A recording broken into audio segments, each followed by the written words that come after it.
gad dhaabbataadha jedhame kun aqiidaan kan keenya nu keessatti akkamittiin jabaachuudha qaba daqiiqaa lamaaf inshaallahu ta'ala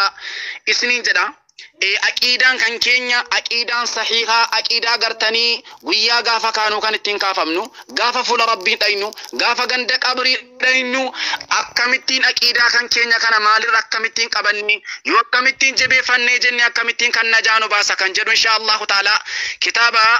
ulamaan islaamaa ulamaan gurguddaan kaaka sheikhul islaam Taymiyaa faa kataban irratti illee inshaallahu ta'ala namoota hedduu irratti kitaabni kun inshaallahu ta'ala waan aqiidaa muslimaa irratti xiyyeeffatu aqiidaa sahihaa irratti waan xiyyeeffatu yeroo ammaa kana kaasatan fi zamanina yeroo kan aken keenya ammaa kana keessa waa'in kana baritti xiyyeeffannaa guddaan irratti kennamuu qaba waan jedhu guyyaa tokko sheekni inshaallahu ta'ala Muhammad ibn Abdul Wahhab jedhan sun odoo darasaa qaraasisuutti jiru utuu darasaa qaraasisuutti jiru darasoonni yaa sheekaa jedhanii yaa sheek ammaan kana kitaaba aqiidaa jedhamu kana barree jirra ammaan kana utuu kitaaba fiqii jedhamu kana nu qaraasifte yoo jedhanii gaafataniin kitaaba aqiidaa barree jirra kitaaba fiqii kana utuu nu barsiifte yoo jedhanii gaafannaan jennaan sheektii sila darasoota kana wantinni irri xiyyeeffatee yookaan humna irratti yaadee jiru waa'ee aqiidaa kanaadha wanni inni irra guddaa irratti xiyyeeffatee jiru jennaan sheekni aqiidaa bartaniitu jennaan yaa sheeka barree jirra aqiidaa barree jirra ammaan kana utuu fiqiitti nu jijjiirte yoo jedhaniin jedhee sheekni erga aqiidaa bartanii jettanii inshaallah jedhee galee burganama saatii darsii jaraadha jechuudha ganamaan dhufee saatii darsii sheekni dhufee kursii irra taa'ee bakka ergesii taa'ee qaraasisuna taa'ee sheekni gaafa dhufee taa'u ammaan kana indallanutti jira sheekni dallansuu cimaaf irraa qaba darasoonni dhufanii yaa sheeka maal taate maaliif fuula baddee ergesii oni asheektaa ni gammadda maal taate yaa sheeka keenya jedhanii gaafatan jennaan maal jedha waalleen taane jira ganda kanaatu jira ollaa kanaatu mana addisii ijaarratanii mana haaraa jechuudha mana haaraa ijaarratanii kaanii gaafa hadha mana jaraatti seenuudha jedhan kana indaaqoo waan jedhamu qalanii mana jaraatti galanii jedha indaaqoo yookaan akka biyya keenyaatti oolaa qalanii kaan sangaa qalee mana eebbisiifne jedhee itti galaamtiidhee guyyaa mana addisiitti galan namni aadaa akkasii ni qaba jennaani indaaqoo kanammoo gaafa qalanii mana kanatti seenanu eenyuuf qalan jennaan jinniif qalan jirri kun jirri mana kanatti seenanu jinniidhaaf qalanii yookaan akka jinnii dhiiga kana soorattuuf jinniidhaa qalanii mana kanatti seenan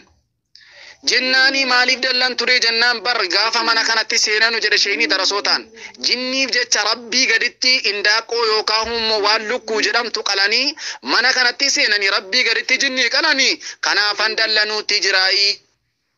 idan kunillee gaafa kana fakkaatu wanni kun waan akka aadaatti biyya namaa keessatti illee utumallee waan hin beekamne ta'ee maaliin itti dhufe sheekni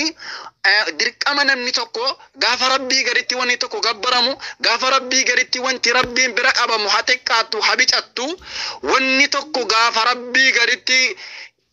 argee yookaan qalbiin isaa baree jedhee dirqama waan kanarraa rifachuu qaba waan kanarraa itti dammaqee waan sanarraa jechuudha qalbii isaatiin jismii isaatiin arraba isaatiin baasee waan kana jibbuudha qaba maaliif jennaan waan kana deemee ta'a jedhamu qaama namaa keessatti yookaan qalbii namaa kana keessatti nuqxaa waan tuqaadha jedhamtu fidaa deemaa jedha sheekul islaam bin Taymiyaa rahimahullah tuqaan kuni gaafa deemaa dhaqee maalitti deema jennaan iimaana namaa dadhabsiisutti deema nabiyyi rabbi alayhi salaatu wassalaam gaafa hadiisa keessatti nu dubbatanu maal jedhanii afaanuma inshaallah nu beeknuun waan utuwaan alkanedaa sareen yookaan hummoo daakiyyeen kan koo hin jiraanne afaan biyya tokkotti daakiyyee waan jedhamtu mana eegdi jedhama bakka tokkotti immoo sareen mana eegdi utuwaan alkanedaa sareen kiyya hin jiraanne la'ataan allusuus la'attuun alkanedaa nutti dhufee silaa qabeenya kiyya atee jira saree kiyya takkasitti narraa deebifte jechuun kunuu jedhan shirkiidha jedhanii maaliif jennaan waan kanatu dadhabbina qaama namaatti yookaan keessoo qalbii namaatti nuqxaa yawman biyawmin guyyaadhaan nuqxaa qalbii namaatti fidaa deema wakadhalika akkuma kana amma danda'ame tokkoon qalbiin namaa kuni waan akka kanarraa yoo ta'a sura godhataa deeme furmaata guddaa ta'a jedha inshaallahu ta'ala sa'aatii illee sinirratti hin dheeressu kanaaf inshaallah guyyaan dhaallee guyyuma kamisaa baatii jaallatamaa guyyaa du'aa'iiti guyyaa nasihaati kanaaf namni tokko immoo inshaallahu ta'ala karaa kamiin immoo waan kana jalaa immoo furmaata ta'uu qaba jennaani waan shirkiidha jedhamtu kana xiqqoo siirraa kaakka riyaa'ii sumaa ujbii kibrii jahli jedhani wanni kun hundi waan qalbii namaa kana miidhee waan akaraa namaa balleessurraa wallahi wanni kuni wanni shirkii xixiqqaa jedhamu kun nama keessa jiraatee jennaan waan akaraa namaa balleessu keessa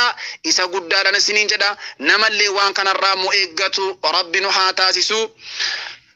wanni immoo inshaallahu ta'ala madandame waytiin kana jalaa baanu ergamaan rabbi sillee nu dubbatanii riwaayaa imaamu ahmad gaafan jechuudha salaata fuuchuu gama samii kana ol bahu jedhanii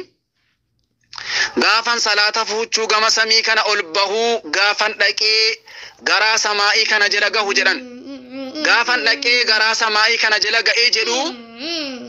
na dhaabanii malee kuni na dhaabanii ummata biyya duniyaa kanarra jiru gemtokkee miizanaa keessa kaanii Abubakar Siddiqiin